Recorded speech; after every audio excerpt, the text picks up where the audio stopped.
Pas de soleil, pas de soleil, pas de soleil, pas de soleil. Bonjour.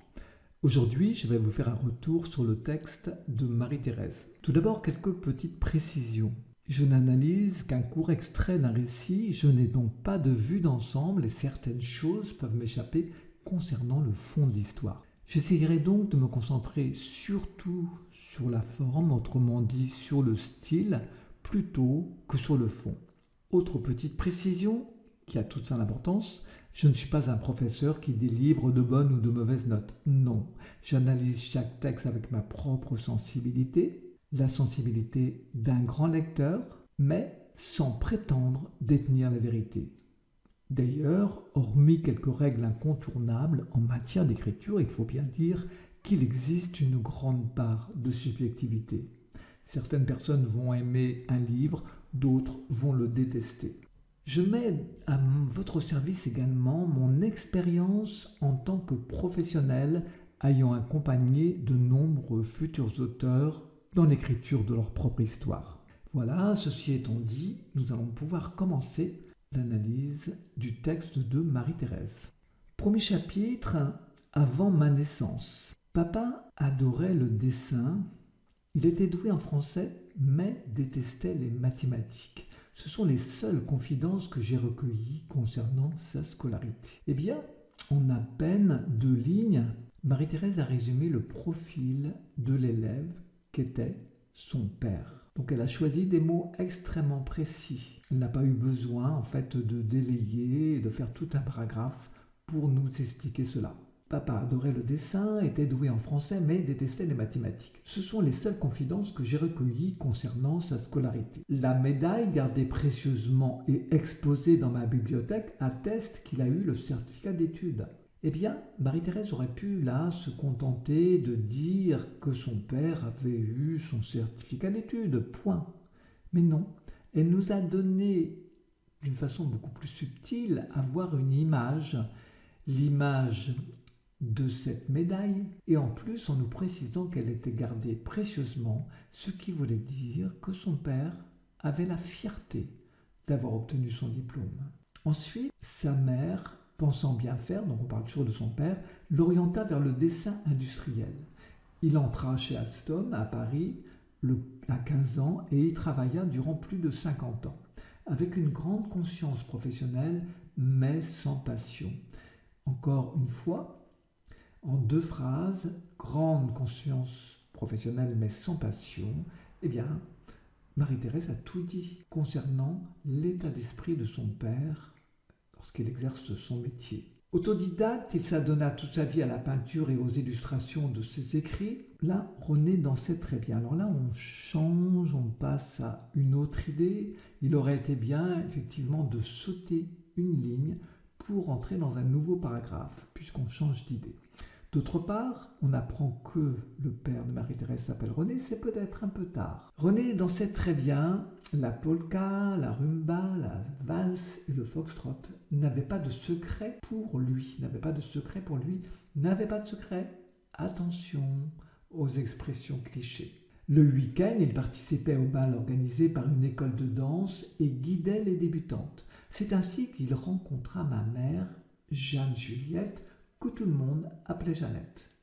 Très bonne transition pour parler justement de la rencontre du père de Marie-Thérèse avec sa mère. Elle avait à peine 20 ans, lui 7 de plus.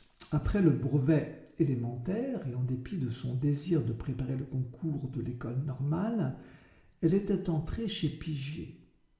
Ce serait intéressant peut-être de préciser que c'était une école de secrétariat, même si on peut le deviner. Adieu les rêves d'institutrice, son diplôme de sténodactylo en poche, elle travaillait comme secrétaire. Elle venait apprendre à danser chaperonnée par ma grand-mère Chantal. Là, je me demande, que veut dire chaperonner ? C'est pas véritablement précis. Est-ce que, par exemple, sa mère, la mère de Chantal, l'obligeait à venir danser ou est-ce que tout simplement elle l'accompagnait ? Le terme chaperonner peut laisser quelques doutes. Les premiers contacts entre celle-ci et son futur gendre ne furent pas très chaleureux. Les premiers contacts entre celle-ci et son futur gendre ne furent pas très chaleureux. Le mot celle-ci pour éviter l'expression celle-ci qui n'est pas très bienvenue, je fais ces suggestions. Les premiers contacts entre mon père et sa future belle-mère ne furent pas très chaleureux. On élimine donc celle-ci. Il y a d'autres jeunes filles à inviter, lança-t-elle à René après plusieurs danses. Donc c'est la mère, en fait la future belle-mère de René, qui lui lance, il y a d'autres jeunes filles à inviter. Et moi je trouve que Marie-Thérèse illustre très bien le manque de chaleur de sa grand-mère avec cette interjection « il y a d'autres jeunes filles à inviter ». Je crois que c'est important de donner la parole aux héros entre guillemets de votre histoire, une simple phrase prononcée sous la forme d'un monologue par exemple, d'une interjection plus exactement, peut être très significative et rendre le récit plus vivant. Il y a d'autres jeunes filles à inviter. Par exemple, Marie-Thérèse aurait pu dire « ma grand-mère dit à mon père qu'il y avait d'autres jeunes filles à inviter ». Le sens aurait été conservé, bien entendu, mais cela aurait été beaucoup moins vivant. Et puis, donc, il y a d'autres jeunes filles à inviter, lança-t-elle à René après plusieurs danses, mais René ne renonça pas. Jeannette et René se marièrent le 7 mai 1932. François naquit en plein hiver, et là, j'aurais aimé qu'il y ait un peu plus d'images. En fait, j'aurais aimé que Marie-Thérèse nous fasse comprendre que c'était l'hiver, en fait, qu'était né son frère, avec quelques images. Cela aurait été plus vivant. C'est en effet important d'installer une ambiance, un climat. Alors moi j'avais quelques suggestions à faire qui valent ce qu'elles valent. J'aurais dit par exemple, plutôt que de dire François naquit en hiver le 30 décembre 1937, on aurait pu écrire François naquit alors que tous les arbres avaient perdu leurs feuilles et qu'une mince couche de neige recouvrait le sol. Ou encore, né dans la blancheur d'un hiver glacé, François a ouvert les yeux le 30 décembre 1937. Ou encore, quand François naquit le 30 décembre 1937, les vitres étaient recouvertes de givre. Donc si vous pouvez, à chaque fois, plutôt que de décrire un petit peu sèchement les choses, essayez de mettre des images de manière à en donner au lecteur en fait. Alors, François naquit en plein hiver le 30 décembre 1937. Il fut séparé de son père par la guerre. 4 ans de captivité en Allemagne, puis en Pologne. J'admire le courage de mes parents durant ces années sombres. Ce ne fut pas facile non plus pour mon frère de voir réapparaître un homme dont il n'avait aucun souvenir. La même chose que précédemment, quand je parle de l'hiver, ce serait intéressant, en fait, plutôt que d'annoncer que ce n'était pas facile pour son frère de voir réapparaître un homme dont il n'avait aucun souvenir, ça aurait été plus intéressant, peut-être, de décrire une scène, de l'imaginer et de nous montrer son frère qui voit arriver un inconnu et cet inconnu le prend dans ses bras et on imagine la terreur de l'enfant. Ça aurait été bien là de donner quelques images, même si elles sortaient bien entendu de l'imagination de Marie-Thérèse. Ce ne fut pas facile non plus pour mon frère de voir réapparaître un homme dont il n'avait aucun souvenir. Mais l'espoir revint et la vie reprit le dessus. Je suis une enfant du baby-boom. Je vins au monde le 29 juin 1948, un beau cadeau d'anniversaire pour ma mère qui fêtait ses 38 ans le lendemain. Avant de passer à la deuxième partie, j'aimerais revenir sur le titre « Avant ma naissance » que je jugeais un peu trop général. En effet, il est intéressant de personnaliser le titre tout simplement pour donner au lecteur envie d'en savoir plus, pour intriguer le lecteur. Bien entendu, on peut le personnaliser qu'en fonction de ce qui se déroulera dans le chapitre. On va prendre un exemple, Avant ma naissance. Donc Avant ma naissance, c'est le titre général. Marie-Thérèse nous a raconté que son père était un artiste. Elle nous a raconté qu'il aimait danser, qu'il dansait bien. Elle nous a raconté que ses parents s'étaient rencontrés sur la piste de danse. Et donc on pourrait avoir des titres du style « Mon père, ce danseur émérite » ou encore mon père, c'est artiste, ou encore mes parents se sont rencontrés sur une piste de danse.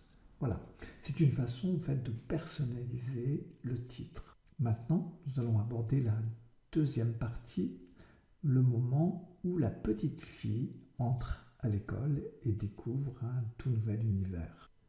Donc on va assister en fait à l'entrée pour la première fois de Marie-Thérèse à l'école. 40 fillettes se lèvent et tournent leur regard vers moi. Je suis terrorisé.